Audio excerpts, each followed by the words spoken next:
Prasanna every time அவங்க act பண்ணும்போது ஐயையோ ரொம்ப நாளாக ஆக்ட் பண்ணுறாங்களே சீன் அப்படியே he's just taking it away தான் தோணும். But I didn't have much to do, so I'm like okay please take it. பொதுவாக தனுஷை பற்றி கொஞ்சம் தூரத்துல இருந்து பார்க்கும்போது என்னதான் அவர் நல்லா நடித்தாலும் எல்லாம் பண்ணாலும் நம்மளால ஒத்துக்க முடியாது. உள்ளுக்குள்ள ஒரு சின்ன பொறாமை, ஒரு சின்ன காண்டு இருந்துகிட்டே இருக்கும். சத்தியமா தனுஷ் எனக்கு அப்படிதான் இருந்தது. ராஜ்கிரண் சார்கிட்ட வந்து நடிக்கும்போது என்ன அறியாம பதட்டத்தில் வந்து ஒரு வார்த்தை வந்து தப்பாக சொல்லிட்டேன். ஐயையோ தப்பா சொல்லிட்டோமே, ரொம்ப நாள் ஷூட்டிங் இல்லாமல் இருந்தோம், அழுகாத குறைவேன். ராஜ்கிரண் சார் திட்ட போறாரு அப்படியே நினச்சிக்கிட்டே இருந்தேன். கிட்ட கூப்பிட்டு வா தம்பி, சரி விடு, டேக்கில் ஏதோ பதட்டத்தில் நீங்கள் பேசிட்டீங்க, சரி விடுங்க, சரி ஓகே ஒன்மோர் போயிடலாம்னு சொல்லிட்டு அப்படியே எனக்கு தட்டி கொடுத்து அப்படியே ஒன்மோர் எடுத்தாங்க. அதெல்லாம் வந்து ஒரு பெரிய மனசு வேணும் உங்களேன்னு. ஆக்டர் இப்போ டைரக்டராக இருக்காரு தனுஷ். ஸோ அவருக்கும் எனக்கும் from the beginning we had a very good sync. அவருக்கு என்ன வேணான்னு மட்டும் ரொம்ப கிளியராக தெரியும். So it made our job very easy. Dhanush first படம் டைரக்ட் பண்ணுறாரு. ராஜ்கிரண் சார் அவரோட எக்ஸ்பீரியன்ஸ் என்னங்கிறது தெரியும். ஆனால் ஒவ்வொரு விஷயமும் ஒவ்வொரு ஷார்ட்டும் தனுஷ் வந்து சொல்லும்போது டைரக்டருக்கு பயந்து ஒவ்வொரு விஷயமும் கேட்டுப்பாங்களா, அந்த மாதிரி தான் ஒவ்வொரு ஷார்ட்டும் அப்படிதான் பண்ணாரு.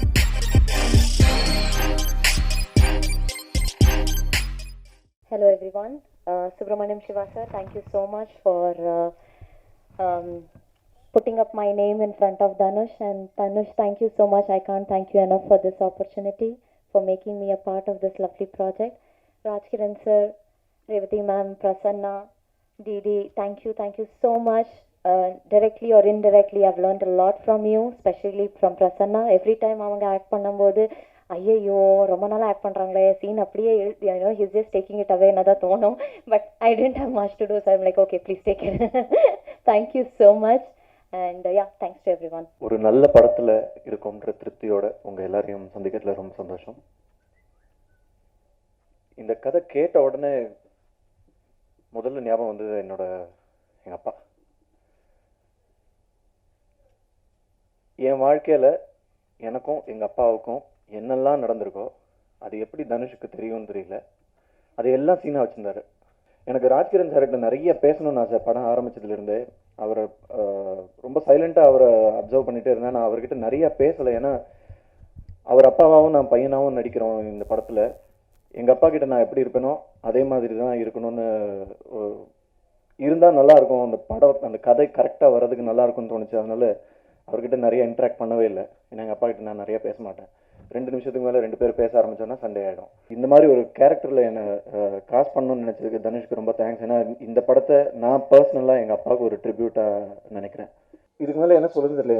இந்த படம் எங்கள் அப்பாவுக்காக நான் பண்ண, என் வாழ்க்கையிலே எங்கள் அப்பாவுக்காக நான் பண்ண ஒரு விஷயம் தான், மனசார பண்ண விஷயம் தான் இந்த படம் தான். Thank you Dhanush for this wonderful role and this wonderful film. ஒரு ஸ்கிரிப்ட் ரைட்டராக இந்த கதையை சொல்லும்போது தனுஷ் எனக்கு ஒரு பெரிய எனக்கு ரொம்ப ஆச்சரியமாக இருந்தது. எப்படி இந்த மாதிரி ஒரு கதையை பண்ணணும்னு அவருக்கு தோணுச்சு. ஏன்னா ஒரு மாஸ் ஹீரோ, நிறைய கமர்ஷியல் படங்கள் பண்ணிட்டு இருக்கிற ஒரு ஹீரோ, நல்ல நடிகர்னு திரும்ப திரும்ப ப்ரூவ் பண்ணிட்டு இருந்தாலும் நிறைய ஒரு மாஸ் எக்ஸ்பெக்டேஷன் இருக்கிற ஒரு ஹீரோ. அவர் ஃபர்ஸ்ட் படம் டைரக்ட் பண்ணும்போது அவர் சொன்ன மாதிரி ஒரு கமர்ஷியல் படம் டைரக்ட் பண்ணியிருக்கலாம், அவரே 4-5 ரோலில் கூட நடிச்சிருக்கலாம்.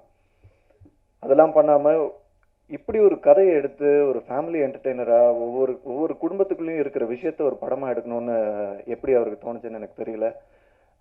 அண்ட் பொதுவாக தனுஷை பற்றி கொஞ்சம் தூரத்துல இருந்து பார்க்கும்போது அவர் என்னதான் திறமையானவராக இருந்தாலும், தனுஷ் இதை நான் உங்ககிட்ட பர்சனலாக சொல்லியிருக்கலாம், பட் ஆனால் எனக்கு இங்கே சொல்கிறது ரொம்ப பொருத்தமாக இருக்கும்னு தோணுச்சு. அவரோட வெற்றி, அவரோட உயரம், இதெல்லாம் பார்க்கும்போது என்னதான் அவர் நல்லா நடித்தாலும் எல்லாம் பண்ணாலும் நம்மளால ஒத்துக்க முடியாது. இது யாரும் ஓப்பனாக சொல்ல மாட்டாங்க, நான் சொல்கிறேன். உள்ளுக்குள்ள ஒரு சின்ன பொறாமை, ஒரு சின்ன காண்டு இருந்துகிட்டே இருக்கும். சத்தியமா தனுஷ் எனக்கு அப்படிதான் இருந்தது. நிறைய பேருக்கு அப்படிதான் இருக்கு, சொல்ல மாட்டாங்க, நான் சொல்கிறேன். ஆனால் இந்த படத்துக்காக ஃபர்ஸ்ட் டைம் நீங்கள் கூப்பிட்டுப்போ நான் ஸ்னேகா கிட்ட சொன்னேன், தனுஷ் ஏதோ படம் டைரக்ட் பண்ணுறாரான், கூப்பிட்றாரு போகணுமா அப்படின்னு. அவ்வளோ ஈகோ எனக்கு. என் பொண்டாட்டி பார்த்தாங்க, அப்படி போய் கதையை கேட்டு வா அப்புறம் டிசைட் பண்ண அப்படின்னு. ஆனால் ஃபர்ஸ்ட் மீட்டிங்ல இருந்து அந்த கதையை சொல்லி முடிக்கிற அந்த நிமிஷம் வரைக்கும் I was blown away. And அதுக்கப்புறம் படம் ஃபுல்லாக ஒர்க் பண்ணும்போது நான் பார்த்த ஒரு விஷயம், he deserves every bit of the success that he has had. உண்மையிலே இது நானும் தனுஷும் கொஞ்சம் இந்த படம் ஃபர்ஸ்ட் ஷெட்யூல் முடிஞ்சதுக்கப்புறம் அவர் வீட்டில் ஒரு நைட் இளையராஜா சார் மியூசிக்லாம் போட்டு அப்படியே உட்காந்துருந்தோம். விவர் ஆன் அ ட்ரிப். அப்போ கூட நான் அவர்கிட்ட சொல்லியிருக்கலாம். ஆனால் I was waiting for this moment. இந்த மாதிரி ஒரு ப்ரெஸ் மீட்டில் ஒரு ஆடியோ ரிலீஸ்லையோ அப்போ தான் சொல்லணும்னு நினச்சேன். அண்ட் ஒரு டைரக்டராக இவர் கூட ஒர்க் பண்ணும்போது ரொம்ப சந்தோஷமா இருந்தது. இன்னொரு ஆக்டரோட ஒரு மைண்டுக்குள்ள போய் அவர் என்ன நினைக்கிறாருங்கிறத புரிஞ்சுட்டு அதை ரெசிப்ரோகேட் பண்றதுங்கிறது ஒரு பெரிய சேலஞ்சு இருந்தது இல்லை. ஏன்னா எல்லாருக்கும் தெரியும் ரொம்ப நல்ல நடிகர்னு. இந்த கேரக்டர் அவர் பண்ணா எப்படி இருக்கும், அவர் ஒரு டைரக்டரா இதை எப்படி அவர் மனசுக்குள்ள கன்சீவ் பண்ணியிருக்காருங்கிறத புரிஞ்சுட்டு அதை கொண்டு வரதுக்கு ஒரு பெரிய சேலஞ்ச் இருந்தது. ஒவ்வொரு விஷயமும் புருவத்தை சுருக்காதீங்க இந்த படம் முடிவதுக்குள்ள ஒரு 1000 தடவை எனக்கு சொல்லியிருப்பாரு. நீங்க நல்ல பையன்தான், நீங்க கெட்ட பையன் இல்ல, இந்த அப்பாவுக்கு நீங்க நல்ல பையன்தான், ஆனா இந்த இடத்துல உங்களுக்கு அது செட் ஆகல, அவ்வளவுதானே தவிர உங்க அப்பா மேல உங்களுக்கு கோவம் தான் இருக்கு, வெறுப்பு இல்ல. அந்த புருவத்தை சுருக்காதீங்க அது எப்படி எனக்கு வருதுன்னே தெரியாது, ஆட்டோமேட்டிக்கா இப்படி ஆயிடும். அப்புறம் நானே போய் வீட்டுல நின்று புருவத்தை சுருக்குனா இப்படி ஒரு எக்ஸ்பிரஷன் வருதோன்னுலாம் பார்த்தேன். ஏன்னா ஒவ்வொருத்தரோட முகம் ஒவ்வொரு மாதிரி இருக்கும். ஒருத்தர் பண்ற அதே எக்ஸ்பிரஷன் இன்னொருத்தர் முகத்துல வேற மாதிரி இருக்கும். ஸோ நிறைய விஷயங்கள் கற்றுக்க முடிஞ்சது டைரக்டர் தனுஷ் கிட்ட இருந்தும் ஆக்டர் தனுஷ் கிட்ட இருந்தும். ராஜ்கிரண் சார், சாரி சார், நீங்கள் கூட யோசிச்சிருக்கலாம் இந்த பையன் பேசவே மாட்டேன்றான் இப்படி இருக்கான்ட்டு. எனக்கு அதுதான் ஒரு ரீசன். எனக்கு நிறைய உங்ககிட்ட பேசணும், உங்களோட எக்ஸ்பீரியன்ஸ் பற்றி நிறைய கேட்டு தெரிஞ்சுக்கணுங்கிறதுலாம் ஆசை. ஆனால் எங்கள் அப்பாவை பார்க்குற மாதிரியே இருந்தது இந்த படம் பண்ணும்போதெல்லாம். அதனால கொஞ்சம் அந்த இடைவெளி இருந்துகிட்டே இருந்தது. பட் இந்த படத்தில் ஒரு ட்ரெய்லர் பார்த்தாலே உங்களுக்கு தெரியும், இது வரைக்கும் நம்ம பார்த்த ராஜ்கிரண் சார் இல்லாமல் வேஷ்டி சட்டை ராஜ்கிரன்ல இருந்து பேண்ட் சட்டை ராஜ்கிரண் மட்டும் இல்லாமல் மொத்தமாகவே வேற ஒரு நீங்கள் பவர் பாண்டியை தான் பார்ப்பீங்க. இதில் ராஜ்கிரன்கிற ஒரு இண்டிவிஜுவல் தெரியாமல் பவர் பாண்டிங்கிற ஒரு கேரக்டர் தான் உங்களுக்கு படம் ஃபுல்லாக தெரியும். அந்த அளவுக்கு தனுஷ் அவரை மாற்றிருக்காரு. இன்னொன்று, தனுஷ் ஃபர்ஸ்ட் படம் டைரக்ட் பண்ணுறாரு. ராஜ்கிரண் சார் இவ்வளோ படங்கள், அவங்க அப்பாவுக்கே முதல் படம் அவர் கொடுத்துருக்காருன்னும் போது அவரோட எக்ஸ்பீரியன்ஸ் என்னங்கிறது தெரியும். ஆனால் ஒவ்வொரு விஷயமும் ஒவ்வொரு ஷார்ட்டும் தனுஷ் வந்து சொல்லும்போது அப்படின்னு ஏதோ முதல் படம் முதல் தடவை கேமரா முன்னாடி நிற்கிறவன் ஒரு மிரண்டு டைரக்டருக்கு பயந்து ஒவ்வொரு விஷயமும் கேட்டுப்பாங்களா, அந்த மாதிரி தான் ஒவ்வொரு ஷார்ட்டும் அப்படிதான் பண்ணாரு. சார் இது ஒன் ஒரு பைக்ல சார் ஓகே தம்பி அப்படியே அது எப்படி தான் தெரியல அவரால் அப்படி இருக்க முடியுதுன்ட்டு. ஏன்னா ஒரு 4 படம் நல்லா பண்ணிட்டோம், நல்லா நடிக்கிறான்னு ஒரு படத்துக்கு ஒரு வரியை எழுதிட்டாலே நம்ம கொஞ்சம் அப்படியே அப்படின்னு தோணுது. ஆனால் அந்த அளவுக்கு ஹம்பிளாக ஒரு டைரக்டர் சொல்கிறத கேட்கணுங்கிற அந்த ஒரு சரண்டர் பண்ணுற ஒரு விஷயம் ராஜ்கிரண் சார் கிட்டே நான் கற்றுக்கிட்டேன். Thank you sir. ரேவதி மேம் என்னோட ஆல் டைம் ஃபேவரட் ஹீரோயின். கண்ட நாள் முதல்ல அவங்க கூட நடிச்சிருந்தேன். அதுக்கப்புறம் ஆல்மோஸ்ட் 10-12 வருஷத்துக்கு அப்புறம் திரும்ப அவங்க கூட ஒர்க் பண்ணுற ஒரு எக்ஸ்பீரியன்ஸ். ஒரே ஒரு சீன் தான், but still I cherish that for long time. And Jaya Singh, தெரியல நான் அவ்வளோதான் நல்லா நடிச்சேன்னு தெரியல, இருந்தாலும் சொன்னதுக்கு ரொம்ப நன்றி. And thank you everyone. Sean, I'm praying I will work with you soon again. நான் ஹீரோவாக நடிக்கிற ஒரு படத்துக்கு நீங்கள் மியூசிக் பண்ணணுன்ட்டு. ஏன்னா ஆல்பம் இந்த படத்துக்காக அவங்க கம்போசிங்கெல்லாம் உட்காரும்போது கூட இருக்கிற ஒரு வாய்ப்பு கிடைச்சது எனக்கு. அவ்வளோ பேஷனேட்டாக இந்த படத்தோட ஆல்பம் தனுஷும் ஷானும் உருவாக்கியிருக்காங்க. ஐ திங்க் தனுஷோட படங்களில் ஒவ்வொரு பாட்டும் அவ்வளோ பெருசாக வர்றதுக்கு அவரோட பேஷன் தான் காரணம்னு நினைக்கிறேன். அண்ட் அஃப்கோர்ஸ் அவர் எவ்வளோ இன்புட் கொடுத்தாலும் அதை வாங்கி பண்ணுறதுக்கு ஷான் மாதிரி ஒரு டேலண்ட் வந்து உண்மையிலேயே ரொம்ப பெரிய சப்போர்ட் இந்த படத்துக்கு. Thank you Sean, I am really looking forward to it. Dubbing பேசும்போது ஒரே சீன் பார்த்தேன், ரோபோ சங்கர் அண்ணன் நடிச்சது. கண்டிப்பாக அது பார்க்கும்போது உங்கள் எல்லாருக்கும் சிரித்து வயிறு புண்ணாயிடும். இந்த படம் ஒரு படத்தில் ஒர்க் பண்ணும்போதே தெரியும், இது ஓடுற படம், ஓடாத படம், சுமார் படம் அப்படின்னுலாம். இந்த படம் கண்டிப்பாக சூப்பர் ஹிட் படம். ஃபேமிலியாக வந்து எல்லாரும் ரசிக்க போகிற ஒரு படம். அண்ட் தனுஷ் சீக்வல் பண்ணலான்னு சொல்லிருக்கீங்க, அண்ட் கொஞ்சம் பார்த்து பண்ணுங்க.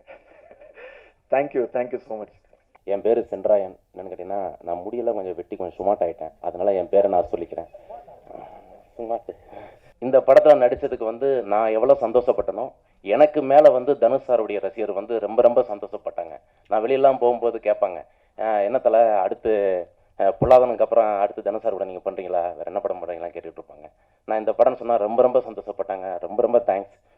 பிறகு அதுக்கப்புறம் ராஜ்கிரண் சார் உண்மையிலே ராஜகிரண் சார் வந்து என் என் மனசில், என் ராசாவின் மனசிலே தான் அவர். ஒரு காட்சியில் நடிக்கும்போது ராஜகிரண் சார்கிட்ட வந்து நடிக்கும்போது அந்த ஃபர்ஸ்ட் டேக்கு கரெக்டாக பண்ணிட்டேன், ரெண்டாவது டேக்கு கரெக்டாக பண்ணிட்டேன், மூணாவது டேக்கு பண்ணும்போது என்ன அறியாமல் பதட்டத்தில் வந்து ஒரு வார்த்தை வந்து தப்பாக சொல்லிட்டேன். ஐயையோ தப்பாக சொல்லிட்டோமே, ரொம்ப நாள் ஷூட்டிங் இல்லாமல் இருந்தோம், இந்த வார்த்தை நம்ம சொல்லிட்டோம், இன்னைக்கு பேக்கப் ஆயிரும்னு சொல்லிட்டு ரொம்ப ஃபீலிங்காக இருந்தேன். அழுகாத குறைவேன். அங்கேருந்து தனுஷ் சார்ல போச்சுடா, சொதப்பினாடா அப்படின்னு ரொம்ப ஃபீல் பண்ணிட்டு இருந்தாரு.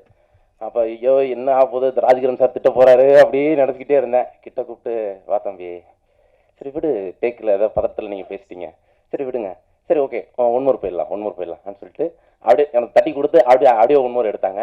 அதெல்லாம் வந்து ஒரு பெரிய மனசு வேணும் உங்களேன்னு. மித்த என் சித்தப்பங்கிட்ட வந்து ஒரு வார்த்தை வந்து நான் தப்பாக பேசினேன், இன்னை வரைக்கும் என்கிட்ட நான் பேசாமல் இருக்கார் என் சித்தப்பா. ஆனால் எங்கள் அப்பா ராஜகிரண் சார் வந்து அந்த இதெல்லாம் பெருசாக எடுத்துக்காமல் உடனே வந்து ரீடேக்கு போக சொல்லிட்டாரு. ரொம்ப ரொம்ப தேங்க்ஸ்.